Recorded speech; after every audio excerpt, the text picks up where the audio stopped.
Students, आज हम लोग इस वीडियो में electrostatic potential and capacitance chapter का एमसीक्यू देखने वाले हैं। ठीक है, इसके पहले पहला चैप्टर जो आपका है इलेक्ट्रिक चार्जेस एंड फील्ड का, उसका हमने एमसीक्यू विद पीडीएफ और सॉल्यूशन जो है अपलोड कर दिया है, आप उसको देख सकते हैं।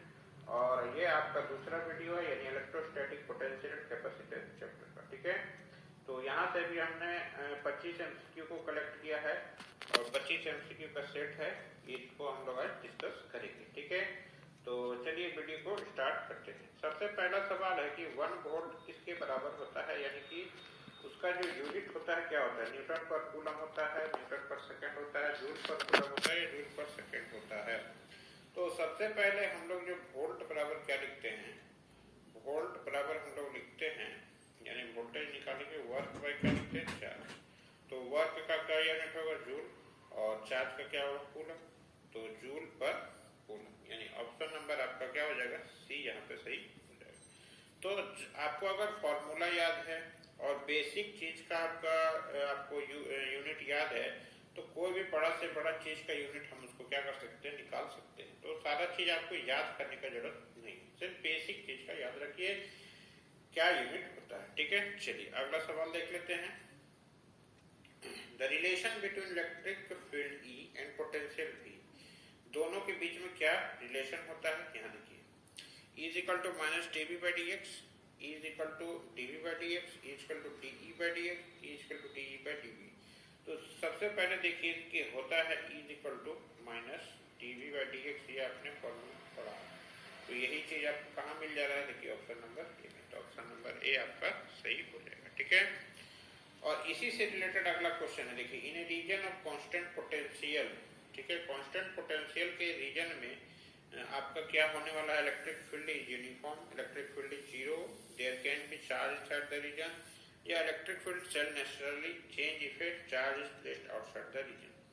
तो सबसे पहले जो हम लोग पढ़े हैं कि E is equal to minus dV by dx। ठीक है, तो E इज इक्वल टू क्या होता है, माइनस dV बाई dx। और यहाँ क्या बोला गया है कि कांस्टेंट पोटेंशियल, यानी ये चीज कांस्टेंट होता है। कांस्टेंट का डिफरेंशिएशन क्या होता है, जीरो होता है।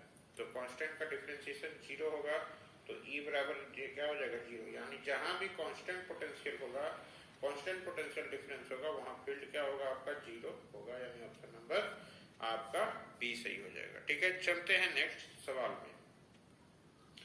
अगला है choose the SI unit of electric potential energy. Electric potential energy का एसआई यूनिट, देखिए कोई भी प्रकार का एनर्जी हो, किसी भी प्रकार का एनर्जी हो, उसका यूनिट बेझिझक आपको टिक क्या कर देना है, जूल। ठीक है, किसी भी प्रकार का एनर्जी होता है उसको हम लोग जूल में ही काउंट करते हैं। ठीक है, चलिए अगला सवाल है, the process in which a region is made free from any electric field, यानी किसी भी रीजन को इलेक्ट्रिक फील्ड से फ्री कर देना, वो क्या कहलाता है, इलेक्ट्रोस्टैटिक फोर्सिंग, इलेक्ट्रोस्टैटिक बाइंडिंग, या इलेक्ट्रोस्टैटिक शील्डिंग। ठीक है, जैसे आप अपने घर को अगर किसी चीज से फ्री करना चाहते हैं, जैसे मान लीजिए आपको पेंट से आपको आपको डस्ट से फ्री करना रहता है, तो आप क्या करते हैं, पेंट लगाते हैं। वो क्या एक प्रकार का शील्ड हुआ, यानी प्रोटेक्टिव लेयर चढ़ाते हैं। तो यहाँ भी वही process in which region is made free from any electric field is known as, क्या बोलते हैं उसको लोग, इलेक्ट्रोस्टैटिक शील्डिंग। ठीक है, इलेक्ट्रोस्टैटिक शील्डिंग हो जाएगा। अगला है, a surface that has the same electrostatic potential at every point on it. देखिए इसको क्या बोलते हैं, सबसे पहले ये देखिए, मान लीजिए ये कोई सरफेस है। ठीक है, यानी कि क्या बोला है, surface that has same electrostatic potential at every point, यानी मान लीजिए यहाँ पोटेंशियल निकाले, यहाँ निकाले, यहाँ निकाले, यहाँ निकाले, चारों जगह क्या मिल रहा है कि चारों जगह सेम पोटेंशियल मिल रहा है, यानी इक्वल मिल रहा है। तो यहाँ पे आपको ध्यान देना है कि उसको बोला क्या जाता है, इक्वल पोटेंशियल सरफेस बोलते हैं, सेम पोटेंशियल सरफेस बोलते हैं, इक्वी मैग्नीट्यूड सरफेस बोलते हैं, या इक्वी पोटेंशियल सरफेस बोलते हैं। तो ये दोनों चीज में कभी टिक नहीं कीजिएगा, इक्वल पोटेंशियल सरफेस नहीं बोलते हैं, सेम पोटेंशियल सरफेस भी नहीं बोलते हैं, उसका नाम क्या है, इक्वी पोटेंशियल सरफेस, और ये दो होगा ही। ठीक है, तो इक्वी पोटेंशियल सरफेस आपका क्या होगा, सही हो जाएगा। ठीक है, अगला सवाल में चलते हैं। The work done against electrostatic force get stored in which form of energy. तो आपका जो वर्क डन होता है ना इलेक्ट्रोस्टैटिक फोर्स के अगेंस्ट में, ठीक है, वो किसमें कनेक्ट आपका स्टोर होगा, थर्मल एनर्जी में, काइनेटिक एनर्जी में, पोटेंशियल एनर्जी में या सोलर एनर्जी। तो सोलर एनर्जी तो होगा नहीं, काइनेटिक आप जब तक वेलोसिटी मूव नहीं कर, वेलोसिटी नहीं होगा बॉडी में तब तक वो काइनेटिक एनर्जी आएगा। थर्मल एनर्जी होगा क्या, पोटेंशियल। ठीक है, आगे चलेंगे 8वां number, electric potential inside a conducting sphere. अब बताइए कि electric potential inside a conducting sphere क्या है। ठीक है, तो सबसे पहले कि आपका इलेक्ट्रिक फील्ड कोई भी कंडक्टिंग स्फीयर में क्या होता है, E बराबर 0 होता है। E बराबर 0 कब होगा, जब हम लोग V बराबर क्या होगा, कांस्टेंट। ठीक है, V बराबर कांस्टेंट होगा तभी तो E इक्वल टू dV/dx लिखेंगे, dV/dx करेंगे तो E बराबर क्या मिलेगा हमको, 0 मिलेगा। तो इलेक्ट्रिक पोटेंशियल क्या होगा, इनसाइड ए सरफेस क्या होगा, remains constant from centre to the surface, यानी ऑप्शन नंबर डी आपका सही हो जाएगा। ठीक है, अगला सवाल 9 नंबर सवाल देखेंगे। 9 नंबर सवाल देखेंगे आपका क्या है, पढ़िए क्वेश्चन को पढ़िए आप लोग। If a unit positive charge is taken from one point to another over an equipotential surface, then work is done on the charge. Work is done by the charge. या फिर आपका वर्क डन इज कांस्टेंट या no work done. तो सबसे पहले तो देखिए कि आपका वर्क का फॉर्मूला क्या होता है, Q इंटू आपका क्या होता है, VA माइनस VB। ठीक है, या V1 माइनस V2 जो लिख सकते हैं। इक्विपोटेंशियल सरफेस, कोई सरफेस है, मान ली यहाँ पे पोटेंशियल सेम होगा, यहाँ भी सेम होगा, तो इसका वैल्यू क्या हो जाएगा, Q इंटू 0। तो वर्क डन क्या होगा, 0।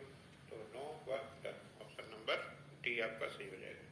अगला सवाल है 10वां number, the electrostatic potential due to point charge directly proportional to.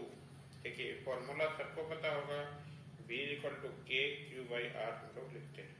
तो डायरेक्टली प्रोपोर्शनल पूछ रहा है तो 1 बाई R हो जाएगा, V is directly proportional to 1 by R, यानी ऑप्शन नंबर ए आपका सही हो जाएगा। अगला सवाल आपका है, electrostatic potential due to an electric dipole is inversely proportional to. देखिए किसके इनवर्सली प्रोपोर्शनल होगा, तो देखिए फॉर्मूला आप लोग याद रखिए, P बाई क्या लिखते हैं हम लोग, R स्क्वायर। किसके इनवर्सली प्रोपोर्शनल होगा, R स्क्वायर। ठीक है, चलिए अगला सवाल है, potential energy is the characteristics of the present state of configuration way the state is achieved या बोथ ए एंड बी या नन। देखिए पोटेंशियल एनर्जी क्या होता है कि आपका प्रेजेंट स्टेट पे डिपेंड करता है, क्या चेंज हुआ वो देखेंगे, किस रास्ता से गया, कैसे हुआ, वो सबसे कोई मतलब नहीं होता है, क्योंकि ये जो आपका इलेक्ट्रोस्टैटिक फोर्स होता है वो क्या होता है, कंजर्वेटिव फोर्स होता है, यानी इसको पाथ से कोई मतलब नहीं है। ठीक है, तो यानी कि ऑप्शन क्या हो जाएगा, ऑप्शन नंबर ए आपका सही हो जाएगा। अगला है डायमेंशन ऑफ इलेक्ट्रिक पोटेंशियल। तो इलेक्ट्रिक पोटेंशियल का डायमेंशन देखिए, चलिए हम मान लिए कि आपको इलेक्ट्रिक पोटेंशियल का डायमेंशन नहीं आता है, नहीं याद है, चलिए कोई दिक्कत नहीं। तो बेसिक चीज तो हमको याद ही होगा, V is equal to W/Q लिखेंगे, वर्क का ml2 T माइनस 2 और इसका क्या लिखेंगे, A इंटू T। ठीक है, तो क्या हो जाएगा, ml2 T minus 3 ml2 T minus 3 और क्या हो जाएगा आपका, देखिए तो A के पावर में -1। तो किसमें है आपका A, आपका ml2 T माइनस 3 और A के पावर में -1 आपको मिल जाएगा ऑप्शन नंबर ए में। ठीक है, ऑप्शन नंबर ए आपका करेक्ट हो जाएगा। अगला सवाल में चलेंगे, potential due to charge Q at its own location, अपने लोकेशन पे।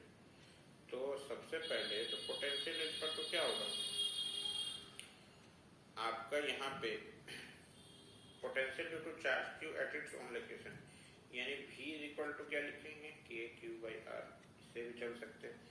तो R का वैल्यू क्या हो जाएगा, ये तो 0 हो जाएगा, तो V इज इक्वल टू कोई भी कांस्टेंट बाई 0 लिखते हैं, जिसको हम लोग क्या बोलते हैं, या तो अनडिफाइंड बोलते हैं या तो इनफिनाइट बोलते हैं। तो इनफिनाइट आपको ऑप्शन में दिया होगा। ठीक है, अगला सवाल है, dielectric constant for a metal is.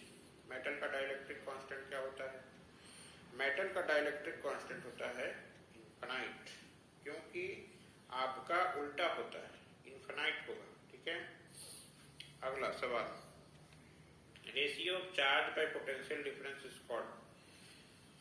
Resistance, inductance, capacitance या नन ऑफ दिस। तो रेजिस्टेंस तो सभी को पता है कि V/I होता है, ठीक है। इंडक्टेंस तो आप लिख सकते, इंडक्टेंस आपका म्यू नॉट आई से निकालते हैं, ठीक है, ये नहीं हो पाएगा, ठीक। अब हम लोग इसमें क्या है, कैपेसिटेंस, कैपेसिटेंस ही आपका आंसर होगा, क्योंकि हम लोग क्या लिखते हैं, C = Q/V, यानी ऑप्शन नंबर सी आपका सही हो जाएगा। अगला है in parallel plate capacitor the capacity increases, कैसे इंक्रीज करेगा, क्या वो एरिया ऑफ प्लेट को घटाएंगे तो इंक्रीज करेगा, क्या डिस्टेंस बिटवीन प्लेट्स को बढ़ाएंगे तो इंक्रीज करेगा, या एरिया ऑफ द प्लेट को बढ़ाएंगे तो इंक्रीज करेगा। तो सिंपल सा फॉर्मूला आप याद रखिए, ये जो होता है A∈0/D। तो यहाँ पे आपको क्या दिया है कि हम लोग अगर एरिया को बढ़ाएंगे, एरिया के डायरेक्टली प्रोपोर्शनल दिखता है ना, एरिया को अगर बढ़ाएंगे तो क्या होगा, area of the plate is increase, तो आपका क्या होगा, कैपेसिटी उसका क्या होगा, बढ़ जाएगा, यानी ऑप्शन नंबर सी आपका सही हो जाएगा, ठीक है। चलिए नेक्स्ट है dielectrics are dash substances, dielectric किस प्रकार का सब्सटेंस होता है। तो डाइलेक्ट्रिक आपका होता है किस प्रकार का सब्सटेंस, बताइए, आप भी टिक कर सकते हैं, conducting, non conducting, both A and B, या नन ऑफ दी। तो एग्जाम्पल में जैसे है पेपर है, पेपर कैपेसिटर होता है, माइका होता है, तो ये सब क्या है, ये सब नॉन कंडक्टिंग सब चीजें, तो नॉन कंडक्टिंग सब्सटेंसेस होते हैं, ठीक है। चलिए नेक्स्ट है SI unit of capacitance, capacitance का एसआई यूनिट क्या होता है, ठीक है। हेनरी किसका है, आपका इंडक्टेंस का, हर्ट्ज किसका है, आपका फ्रीक्वेंसी का, और फेराड किसका है, फेराड आपका है किसका, फेराड है आपका कैपेसिटेंस का, यानी ऑप्शन नंबर सी यहाँ पे सही हो जाएगा, ठीक है। तो यहाँ पे अगला सवाल चलते हैं 20वां नंबर, एक पिको फैराड में कितना होता है, एक पिको फैराड में कितना होता है, एक पिको फैराड में आपका होता है 10⁻⁻12 मीटर, यानी ये किसके लिए है, ये नैनो के लिए, ये माइक्रो के लिए, और ये आपका ये भी आपका क्या होता है, ये 10⁻⁻15 कहाँ यूज करते हैं हम लोग यहाँ पे एटॉमिक जब पढ़ते हैं, एटॉमिक रेडियस पढ़ते हैं तब वहाँ पे यूज करते हैं, ठीक है। नेक्स्ट है if capacitors having capacitances C1 and C2 are connected in series, series में अगर कनेक्ट कर दिए तो उसका रिजल्टेंट क्या होगा। तो सीरीज कनेक्ट करने का मतलब है कि दोनों को इस प्रकार से कनेक्ट करना है, कनेक्शन भी देख लीजिए किस प्रकार से है, तो इस प्रकार से हम लोग उसको कनेक्ट करते हैं, ये आपका सीरीज कनेक्शन है, ठीक है। तो कनेक्टर सीरीज में कनेक्ट करने के बाद क्या होता है कि जो रेजिस्टेंस में होता है उसका उल्टा करते हैं, तो 1/C1 + 1/C2 हो जाएगा, यानी 1/C1 + 1/C2 कहाँ मिल रहा है हमको, ऑप्शन नंबर ए में मिल रहा है, ठीक है। आगे चलते हैं 22वां नंबर सवाल, in parallel combination of capacitors the effective capacitance, parallel combination जब हम लगाते हैं तो पैरेलल कॉम्बिनेशन कैसे लगाएंगे, इस तरह से ये लगाए, ये लगाए, ये लगाए, ये लगाए, ये लगा दिए मान लीजिए, ठीक है। ये C1 है, ये C2, ठीक है। तो C बराबर यहाँ पे हम लोग लिखते हैं C1 + C2 लिखते हैं, तो क्या होगा, इफेक्टिव कैपेसिटेंस बढ़ेगा कि घटेगा, जब दो चीज ऐड हो रहा है, जब जुड़ रहा है तो क्या होगा, बढ़ेगा, तो डिक्रीज, इंक्रीज, रिमेन सेम, या नन ऑफ दिस। तो सिंपल से आपको पता चल रहा है क्या होगा कि आपका बढ़ेगा, यानी इंक्रीजेस, ठीक है। और आगे चलते हैं 23वां number, energy stored per unit volume is called, energy efficiency, energy density, electric field या पोलराइजेशन। सबसे पहले तो डेंसिटी का मतलब क्या होता है, मास बाय वॉल्यूम, तो मास की जगह पे क्या लिए, एनर्जी लिए, तो एनर्जी बाय वॉल्यूम क्या हो जाएगा, एनर्जी डेंसिटी, सिंपल सा सवाल। अगला है आपका डायमेंशन ऑफ कैपेसिटेंस, कैपेसिटेंस का आपको डायमेंशन चाहिए, ठीक है। तो आप कैपेसिटेंस का डायमेंशन निकाल भी सकते हैं, मान लिया आपको वोल्टेज का नहीं याद है, किसी भी चीज का याद नहीं, एनर्जी का तो याद होगा, तो U = हम लोग क्या लिख सकते हैं, U = बहुत सारा फॉर्मूला होता है, हाफ CV² भी होता है, ठीक है, और आपका Q²/2CV होता है, ठीक है।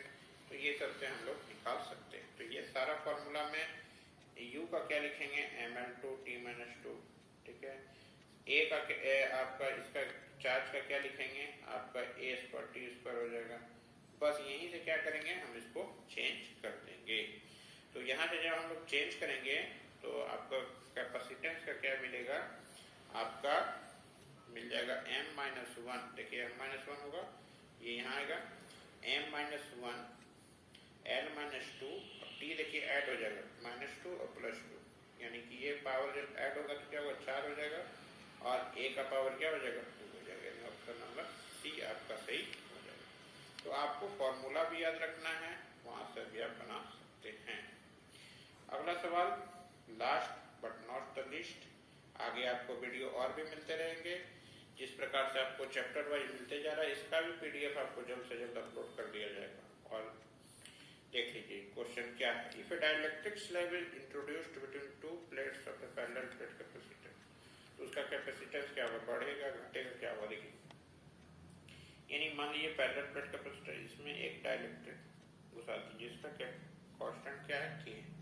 तो जो हम लोग पढ़े हैं C = A∈0/T, ठीक है, कोई फर्क नहीं पड़ रहा।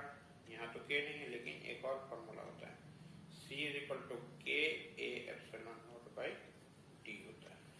तो यहाँ देखिए, if a dielectric slab is introduced in between the two plates of a parallel plate capacitor, then its capacitance K times क्या हो जा रहा है, बढ़ जा रहा है, डायरेक्टली प्रोपोर्शनल है, यानी इंक्रीजेज।